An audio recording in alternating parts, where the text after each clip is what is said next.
بيكم في حلقة جديدة من بابس بودكاست. زي ما متعودين دايما على حلقة جديدة كل أسبوع. حلقة النهاردة هتكون بعنوان بانكينج كارير باث.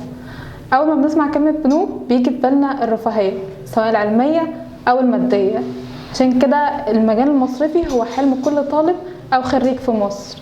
ولأننا في بابس هدفنا دايما مساعدتكم توصلوا لأحلامكم وأهدافكم، عملنا حلقة النهاردة عشان نناقش فيها كل حاجة تخص البنوك، ازاي تدخل المجال المصرفي وازاي كمان تكون ناجح فيه. في حلقة النهاردة هيكون معانا ضيف مميز جدا من الدرجة الأولى، ضيف غني عن التعريف. ضيفنا خبرة أكتر من 30 سنة في المجال المصرفي، محلل اقتصادي ومصرفي ومالي في قنوات فضائية متعددة، ومحاضر معتمد في مقررات بازل والمخاطر. رحبوا معايا بدكتور ناصر حسن خبير المصرفي. اهلا بحضرتك. اهلا بيك يا فندم. اهلا بيك وربنا يوفق الطلبه كلهم يعني ان شاء الله. في حلقه النهارده حابين بس في البدايه نتكلم عن البنوك. ايه هي البنوك وايه هي الاقسام بتاعتها؟ خلينا الاول نعرف يعني ايه البنك نفسه كوظيفه. الوظيفه نفسها بتاخد اموال من ناس عايزه توظفها في البنك لحته الامان، او ان كان او عندها فائض في الاموال تحطها في البنوك، والبنوك تديها الناس توظفها. بمعنى توظفها سواء توظفها في مشاريع او توظفها في منافع استهلاكيه. بمعنى منافع استهلاكيه مقابل ان يكون عندها دخل تسدد ايه اللي هتاخده من اموال الايه البنوك. ده الوظيفه الرئيسيه في البنوك دي. اول نقطه. والبنوك ابتدت لها وظائف داخليه اساسيه بتندرج في 3 وظائف رئيسيه.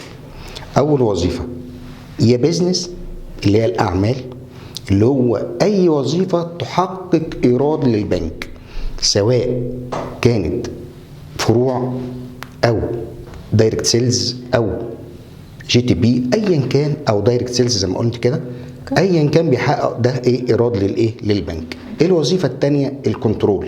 الكنترول اللي هو ايه 3 وظائف رئيسيه محطوطه بحكم القانون والضوابط الرقابيه وتعليمات البنك المركزي، اللي هم ايه ال3: الريسك اللي هو المخاطر، او الاوديت التدقيق الداخلي او المراجعه الداخليه، او الكومبلاينس الالتزام او الامتثال. ايه ال3 دول لهم وظائف معينه ولهم مواصفات معينه، ودول بيبقوا دايما بيطلعوا تقارير او ريبورت معين لحمايه راس مال البنك واموال مين؟ المودعين في البنك. دي ال3 بتاع دي. يبقى اول وظيفه بيزنس، تاني وظيفه كنترول، تالت وظيفه سبورت للبيزنس والكنترول، اللي هو زي الاتش ار، زي الاي تي، زي الاوبريشن، زي الليجل الشؤون القانونيه، وهكذا. الوظائف اللي لا تندرج تحت البيزنس ولا تندرج تحت الكنترول. ده بطبيعه الحال دي طبيعه الايه البنك كبنك وظيفه، وطبيعه الوظائف الداخليه اللي جوه البنك. تمام جدا. يعني معنى كده ان انا مش لازم اكون خريج كليه تجاره علشان اشتغل في بنك. حضرتك لازم انا لو انا رغبت ابقى في كارير البنوك زي ما قلت لحضرتك ليها 3 وظائف رئيسيه. انا هروح فين؟ لو انا عايز اروح في البيزنس يبقى لازم ابقى كواليفايد في كل ما هو يتعلق بموضوع البيزنس والماركتنج والكلام ده كله، والحد الادنى في الحاجات المصرفيه اكون عندها ايه ومعرفه بالرولز اللي تقدر تحكم الشغل. طيب. لو انا رحت متخصص في الكنترول محتاج ابقى سيرتيفايد في يا في الريسك يا في الاوديت يا في الكومبلاينس. لكن انا لو رحت في السبورت ليجل طبعا ممكن يبقى راجل في القانونيه، قانون او حقوق، اي تي ممكن يبقى خريج حاسبات ومعلومات، ايا كان. فهو ده ال3 الايه. فهو انا عايز ايه؟ لو انا كنت عايز اروح في البيزنس يبقى محتاج ابقى سيرتيفايد في الحاجات اللي ايه تقويني بخلاف شهاده، يبقى سيرتيفايد في شهادات معينه تقويني في المجال ده. تمام ماشي. بالنسبه للتطور التكنولوجي اللي بقى موجود دلوقتي، التطور التكنولوجي بقى امر واقع على كل العالم، وليس كبنك او مؤسسه. البنك زي اي مؤسسه في العالم. اللي بيحكم البنك دلوقتي التكنولوجيا بتغير طبيعه المتعاملين مع البنك وطبيعه العمليات جوه البنك. فطبيعه المتعاملين اللي زي مين؟ سواء عملاء هيحطوا ودايع او هيحطوا مدخرات او عملاء هتوظف فلوس. فالوقت كل واحد بيدور على الرغبات اللي هي التكنولوجيا دلوقتي بقت تيسر شغل كتير. فبالتالي المجال البنك ايه؟ دلوقتي العميل محتاج، ما كانش محتاج اللي هو اللي يروح البنك. دلوقتي ايه؟ البنك هو اللي بيروح للعميل. بيروح له ازاي؟ بيروح له عن قنوات تكنولوجيه زي الانترنت بانكينج، الاي تي امز اللي موجوده في الشارع. الوقت العميل يكاد يكون ما بيروحش البنك غير مره واحده يفتح الحساب فقط. ومع التطور اللي رايح ورايحين له في الاونه الاخيره دي ان شاء الله جاي لها قريب في اول شهر جاي او اللي بعده، ان بنك من البنوك هيفتح البنك الرقمي. ايه البنك الرقمي؟ ان كل وظائف البنك على النت وما فيش الا موظفين بتشتغل في الباك اوفيس. يعني فتح الحساب هيبقى على النت، التعاملات كلها من على الانترنت والوسائل التكنولوجيه كلها، بخلاف ان ايه العمليات المصرفيه هيبقى ايه كلها تدار بافراد قليله اكتر، اقل من ايه؟ واكثرها بتسبورت. فالفرصه اللي عايز ياخد فرصه ازاي هاو تو ميتيجيت بقى الريسك ده، يديره ازاي، يتعامل مع التكنولوجيا الحديثه دي ازاي. وشئنا ام ابينا داخلين على الذكاء الايه؟ الاصطناعي. فالذكاء الاصطناعي ده مش معناه ان هو تهديد اكتر من ان انت تحولوش تهديد، تحوله لايه؟ الاستفاده، لفرصه اشتغل عليه وشوف هو بيتأم ازاي واشتغل عليه، تبقى انت من ضمن اللي هو يبقى سبورت للايه؟ في الحته دي اللي محتاجينك فيها، محتاجينك في الذكاء الاصطناعي، محتاجينك في الفينتك، محتاجينك في. فانت تبص لكده، لان البنوك التقليديه مع الوقت هتبتدي ايه؟ يعني ادخل مع المجال بتاعي او المعلومات بتاعت الخلفيه الخاصه بالمجال المصرفي، ادخل حاجات خاصه بالتكنولوجيا سواء تطوير او سبورت ليها. خلينا نعيد تاني الكلام تاني. دلوقتي التكنولوجيا خلت منافسين تاني لوظائف البنوك دخلت في شغل البنوك كتحويلات. ما كانش نسمع عن التحويلات اللي من خلال البنوك فقط، دلوقتي بقت التحويلات من خلال شركات الاتصالات خلال كذا كذا. فدلوقتي والدفع الفواتير ما بقاش عن طريق بس البنوك، ده ممكن تدفعها عن طريق وسائل تانية. فبالتالي التكنولوجيا شئنا ام ابينا بقت تفرض ايه؟ تفرض نفسها سواء المجال كان مصرفي او غير ايه؟ او غير مصرفي. فمن باب اولى انا كمصرفيه لازم اتطور بالتكنولوجيا اللي موجوده دي عشان اواكب ايه؟ العصر ده. فبالتالي انا كموظف عشان ابقى متوافق مع البنوك دي لازم اتوافق مع الايه؟ مع متطلبات العصر اللي احنا فيه ده. فما يمنعش اول حاجه انا كطالب وفي الكليه نمبر 1 نفكر فيه، وده اولوياتي، التقدير في قلب كليتي. شئت ام ابيت. ليه؟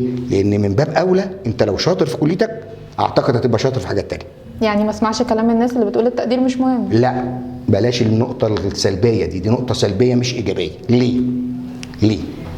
اعتقد ان انت لو اهملت التقدير ممكن يعود عليك بنتيجه سلبيه انك ما تكملش في حاجات تانية.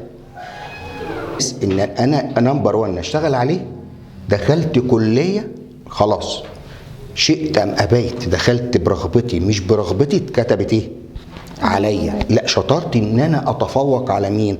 على نفسي واجيب تقدير. ليه؟ لان ده هينعكس عني في السي في بتاعتي، لازم احطه في السي في بتاعتي. تفرق كتير ان انا جايب تقدير عالي جدا ولا تقدير بالزق. معلش ده بيدي امباكت مش كويس على اي واحد، بيبان. دي نقطه. انا كان ليا تجارب مع ناس صحابي ولاده كان في كليه هندسه وجايب امتياز في المشروع لكن وقع في ماده. بالظبط. ده هيبقى كويس؟ لا، ده تاثير سلبي بالرغم انه بذل مجهود رائع في المشروع. ده ما يمنعش ان انت ده الاولويه. يبقى انا الاولويه ان انا اجيب تقدير في كليتي. ايه تاني اولويه؟ انا بالنسبه لي لازم ابقى مواكب العصر. بما اني عايز اخد فرصه ما اقعدش على الاولد فاشون، ماليش دعوه بالكليه. هنا بقى كليه زي ما هي انا اجيب فيها تقدير زي ما انا عايز، لكن انا من وجهه نظري شايفها ان هي بعيده شويه عن الايه؟ عن الواقع. لا انا اروح للواقع بقى. مش هستنى اما هم يودوني للايه؟ للواقع. انا اروح اشتغل على نفسي للواقع. يعني اولا اطلع على البنوك كبنوك. البنوك دلوقتي مجبره ان تحط كل بياناتها على الويب سايت بتاعتها، فانا ممكن اطلع على البنوك كميزانيات، اطلع على كل ما يخص البنوك. يبقى كده خدت فكره ايه عن البنوك والمجال اللي انا عايز اشتغل فيه. ادي واحده. تاني حاجه انا لو عايز اقدم في البنوك اقدم ازاي؟ برضو لازم تعرف الاول انت مين عشان تقدم في البنوك. عشان تعرف تقدم ازاي لازم تعرف البنوك بتحتاج ايه. صح. دي نقطه. ايه تاني؟ ايه الاماكن الحاجات اللي اخش عليها بروفيشنال تديني داتا الى حد ما قريبه ليا. خش الويب سايت بتاع كل بنك، دي اول نقطه، الموقع الرسمي للبنك. تاني حاجه لينكد ان بيطلع عليه الوظائف اللي هو ايه عايزها. شوف حضرتك تبص على كل الوظائف وايه المواصفات اللي مطلوبه في الوظيفه دي، وانت شغال على نفسك وانت في قلب كليتك كده عرفت في اثناء الصيف تتدرب تعمل ايا كان او تاخد كورسات. كل ده هيدعمك وفين؟ على نفسك. وابعد. ونصيحه اخيره لو كان الكلام كده، ابعد عن الاحباط والتحبيط والمحبطين.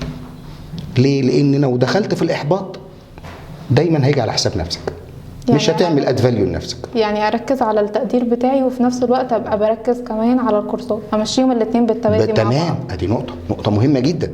وفي نفس الوقت مش معناها ان الفريق كوره خسر ماتش يبقى مش هيكمل الايه، مش هيكمل المنافسه في الحقيقه. لا، كمل، استمر، هيشتغل على نفسه اكتر اشتغل اكتر. هو بيحصل ايه لما فريق كوره بيقع؟ هل خلاص بيعمل ولا بيقول لك ده انا كان عندي اخطاء ابتدي ايه اتعدل منها واطور منها اكتر؟ هو ده اللي انا اعمله. ليه؟ ودايما اخش لنفسي اخد جايد في الحياه، رول موديل. شوف الناس الناجحه، ما تدورش على الناس اللي وقعت، دور على الناس الناجحه نجحت ازاي. وهتلاقي ناس بادئه من تحت الصفر مش من الصفر ونجحت. خد التجارب دي واعكسها على ايه؟ على نفسك. ممكن تكون انت اصلا عندك فرص غيرك ما كانش عنده اللي هو نجح ده، تقدر انت تستثمرها ايه؟ استثمرها اكتر على نفسك. هو ده بقولها النصيحه، بقولتها يمكن لاولادي وبقولها لكل شباب ربنا يكرمهم كده. عنده اهم حاجه زي ما بقول لحضرتك يكون عنده يبعد عن الاحباط. حصل مشكله ما يبقاش هي دي مش اخر الكون. وفي نفس الوقت التحبيط ما يحبطش غيره، لان للاسف لما فتحنا النشرات هنلاقي 90% تتكلم عن السلبي، ما تتكلمش عن الايجابي. دي حقيقه. وتاني حاجه ابعد عن التحبيط، ما تبعد عن المحبطين. في ناس محبطه والمحبط ده معدي. واحد محبط هيحبطك معاه. طب بمناسبه بقى الكورسات، ايه اهم الكورسات او المهارات اللي لازم تكون عند الشخص علشان يقدر ان هو يشتغل في بنك ويكون مؤهل ليه؟ زي ما بقول لحضرتك، لو هو بيركز في انهي نوع من الفانكشن زي ما قلت انا دلوقتي، طيب بيزنس ولا كنترول ولا ايه؟ سبورت. انت عايز ايه بالظبط؟ وشوف نفسك عايز ايه. ما دايما انا مش عايز اروح اشتغل في البنك عشان انا البنك شايفه واو. لا، هو انت عايز ايه؟ حابه ولا لا؟ دي نقطه الاول تعملها عندك. رغبه. يكون عندك الاول ايه؟ رغبه وقدره. إيه؟ رغبه وايه؟ وقدره. مش مجرد رغبه وشكرا وقدره ولا الاثنين سقط. خلينا نتكلم بقى دلوقتي. انا كطالب محتاج ايه؟ قلنا التقدير، دي نمبر 1 هركز عليه. تاني حاجه الكورسات اللي هفكر فيها ايه. انا مثلا في كليه تجاره او كليه ايا كان بقى، لان خلاص كده الدنيا الوظائف زي ما قلت لحضرتك مش شرط خريج كليه تجاره. اولا لازم اثقل نفسي. اللغه بقت نمبر 1 دلوقتي، ان اللغه الانجليزيه لغه العالم، معلش هي لغه البيزنس. فنصيحه اتعلمها كبيزنس، مش تتعلمها زي ما كنا بناخدها مثلا من الالف لا، خدها كبيزنس. مصطلحات ما تضغطش على نفسك، او عود نفسك تسمع كتير انجليزي وهكذا. دي نقطه. ايه تاني؟ كورسات اللي انا استهواني مثلا مجال في البنوك وليكن الماركتنج، اخد كورسات في الماركتنج بروفيشنال توافق مع بيئه المصرفيه. طيب لا، انا عايز حبيت الايه الحاجه في القانون في البنوك. اتوافق الحاجه تتوافق مع برضه مع ايه؟ القانون والمرتبطه بالبنوك، بالحمات البنوك. يعني القوانين اللي مرتبطه بالايه؟ بالبنوك. يبقى انا كده حبيت ايه؟ يبقى انا كده بقرب لنفس الايه؟ المسافه. دي نقطه. طيب يبقى انا كده محتاج ايه تاني؟ تاني حاجه مش معناها ان هي كورسات كلها فنيه بس، لا، كمان حاجات سلوكيه. اكيد المهارات سكيلز بتاعتك اللي بتشتغل على نفسك. مثلا الاوفيس بقى دلوقتي يعتبر اساسي لكل الكليات، كل الاشغال. لازم تكون بتعرف تعمل وورد، لازم يكون باوربوينت، لازم يكون عندك اكسل. الحاجات دي كلها بقت بديهيات. فما تقعش مني وانساها واجي اخر البتاع اتزنق فيها في الاخر. لا، دي بقت من ضمن امتحانات القبول في الايه؟ في البنوك. دي نقطه. اللغه الانجليزيه بقت من ضمن امتحانات في البنوك. طيب يبقى كده عندي انجليزي ومهارات سلوكيه. اتعلم مهارات التواصل دي نقطه دي مهمه جدا. مهارات تواصل، مهارات تفاوض، مهارات اداره الوقت، حل المشكلات. الله ينور على حضرتك. حل المشكله ان هيجي في الاختبارات يبعت لك كيس ستادي وانت ازاي هاو تو مانج ذيس بروبلم، وهتحل وتدي حلول ازاي واقتراحات. وده لازم يكون عندك التفكير، تتعلم التفكير النقدي. وده عجبتني جامعه القاهره من كام سنه بالذات بعد كورونا، طلعوا ماده اسمها التفكير النقدي لكل الكليات تدرسها. لان مشكله الطلبه كانوا بيطلعوا من الثانويه كله تلقين، فما عندوش حته الايه ان هو يفكر ويناقش. ودي كانت حلوه ان يكون عندك بذره التفكير النقدي. دايما يعني ايه تفكير نقدي؟ ان انا دايما بشغل الايه دماغي في اي حته بفسرها. مش معناه ان انا بدور على مشكله عشان احلها، لا، ان في قدامي حاجه محتاجه تفسيرات، لازم يكون عندي شويه معطيات عشان اعرف ادي نتائج بالظبط. وازاي اطلع من واربط النتائج ببعضها واطلع داتا ازاي وافلتر داتا. كل ده مع الايه؟ بالممارسه. لكن انا هقول لا استنى اما اخلص. ما تخلص امتى؟ لا، انت وانت في الكليه دير وقتك. هاو تو مانج تو تايم. ودير وقتك، وما تدير وقتك حد خصص وقت معين للحاجات دي كلها. هتلاقي نفسك بعد ال4 سنين او 5 سنين خلصت كليتك ان شاء الله، هتلاقي نفسك عندك ايه؟ باك جراوند ايه؟ ثابته اقدر تمام بعد كده. تمام. بالتوفيق ونكون جاهز. شكرا جدا لحضرتك دكتور ناصر، تشرفنا بوجود حضرتك معانا واستفدنا جدا. نتمنى ان انتم كمان تكونوا استفدتوا معانا وجاوبنا على كل اسئلتكم، وان شاء الله انتظرونا في بودكاست جديد من بافس.